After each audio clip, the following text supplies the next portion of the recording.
Le reste viendra après. Na comprendre place na Bible lo biete lukana no bokonzi alola. Et puis makamyo se koya na nini automatiquement. Oh yes. Ngeti kazaka ona ti. C'est yo pesa yango. Est-ce que na senga ka te yomo ka komenga bakazo somenga kazaka na ngai siko na tele mala ngai.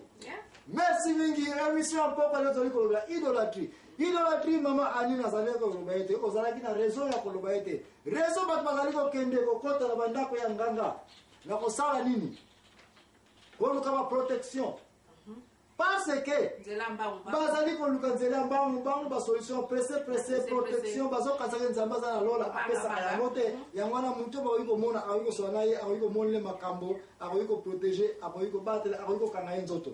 Kasi mama na likambungana na bakisa likolo na oyo eke idolâtrie mususu pe ezali kolekana ba église na biso ambo ezali pa ignorance e yango tozali kolobela sikoyo ndeko na ngai précisément ba pasteur précisément ba sali ya nzambe na lingi tosala pe attention na recherche oyo ezali koya ekoza biso kaka seconde mpona ko comprendre yango question liboso na zana yango yo yama kama ezali koleka na église na biso nyonso ser na ngai est-ce que aussi oyoka kombo ya monstre? Oh yeah, la sina yoka koma monstre, kombo ya vampire. Bazali vampire. Oui, bazali. Ba monstre bazali. Ba kisimbi bazali. Donc yama pe neo compliqué ba ndoki pe bazali. Yeah, bazali. Azapuna ke donc d'après ndoki azanani ndoki ezali mutu oyo bomoni alali wana me ye wana pumbwe akei. Donc azana nzoto chair et puis alongo na chair akomi na esprit. Et puis tamonso abimi na esprit azongi sur na chair. De wana ndoki n'est-ce pas? Ozasi ke batango bazali. Donc on dit que baete monstre bazali. Mutamona monstre bazali. Bon, baya bazali ba oba mona mona ete me ba oba mona ba bazali. Bo kisimbi pe basi ba mona ye. Ba bazali. Yeah. Akepe za moni kisimbi. Kisimbi bazali bo ba no ba bota ba kisimbi. Na no mona ba onte. Moi eo. Na no mona ba. Ya yo ye bisana na no mona ba no ba bota ba kisimbi to mwana bota mige mususo wa bota mige to ba to akum. Mais to yo kana ki awa ete ba monstre bazali biloko eza spirituel, n'est-ce pas?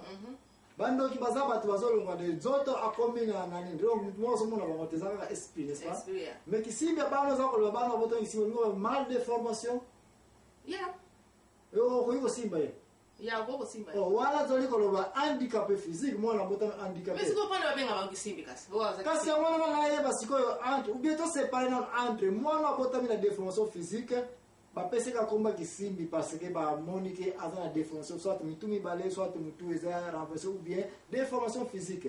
To longola ngo na mo kisimbi. Wana passé to ko simba ngo. Mais to zolo makamotali esprit spirituel, OK?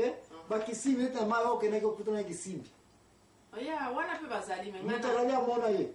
Bato bazali ba mona ye bazali Non pepe peri par manque de connaissance ndeko na nga boya ko mona ete. Tozali ko vivre dans société où ezali ke batu tozali ko croire tozali trop crédible.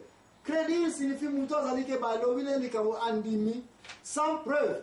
Mais soki mo ko landa bien Bible elobeli yango mais na cadre ba bikila mo ezali ete.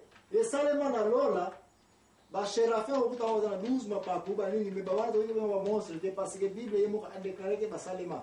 En dehors de ça, question sur la pose parce que comment ça n'était dans le baquete na za ko tenter ko démontrer une certaine idolâtrie Rwanda na Lubumbashi au même moment na dini bana nike désormais on va ko landa ngai bokola na buzoba ya tata na binote bokola buzoba ba biso ba ya binote to kosa mati ya ko kanisa yete bando ki baza capable ya ko créer.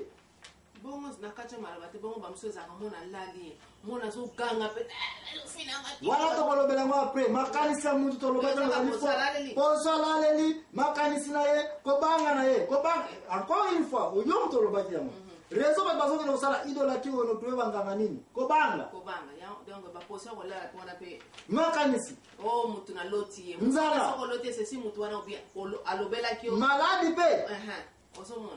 Et bon, susu oyo sako papa na ngai na mona ki na butu mwana ba déplacer wana azomona papa na ye force mutu azali mwana ngo peut-être tanga azalaki jeune fille o azinana bote manka mwana ezalaki taza komona papa na ye abebisi fille na ye ake kozwa zemi na ye ozo comprendre yo pesa biso conseil sikoyo suko ozali nango conseil na mama te oya idolate mpona moni ekoti yo sikoyo pesa biso conclusion na yo si non tobima na boso bwana mpona ntina yoki yango papa na nga ndoki soki natali papa ngo je ne crois pas papa wana aza ndoki mpona ndenge nayebi bato oyo nyonso babenga bandoki baza bainnocent bato wana omona bato wana baza motema boboto bato wana basala baeda ya tro lelo oyo mwana oboti propre mwana akomi kobenga yo nazomona papa soki nalali mwana wana ntango ozalaki jeune fille bato wana ezosalamaka bana ubi azwi zemi baklasse abebisi ale akomi kobanini azomona papa na ye ozokanga frère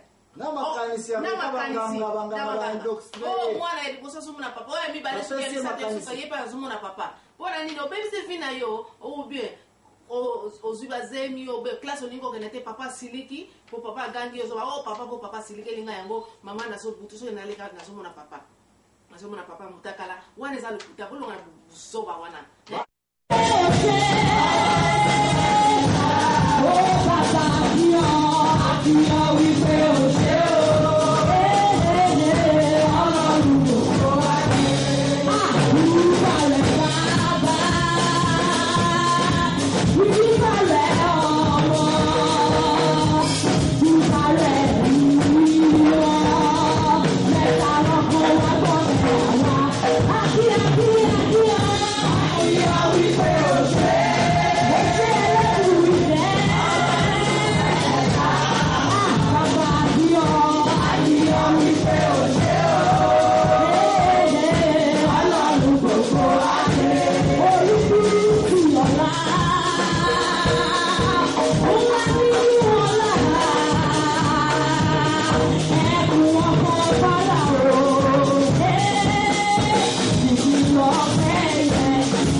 force mutu encore une fois makanisi kaka bandeko to conseil nazopesa tobima na busoba wana totika bikeko bible elobi nini ngai te ekeko oyo eza kuta eza nango na makasi te yo ozotia yango na motuke oyo ekeko oyo esprit eza meme na puissance moko te otia yango na motuke ekeko oyo yango otia yango na moto eziki otia yango na moto eziki kende na 6 chapitre 7 verset 6 tina 1 verset 5 tina 6 hein ozo tia makanisi ke ekeko oyo soki bapesi ngango na late ngo na kingo na luketu oyo na tiango na fimo ndako oyo soki na beleli yango nazokende ekoprotege ngai oyo nyonso nakobelela na ekeko oyo nyonso nakoloba ekondima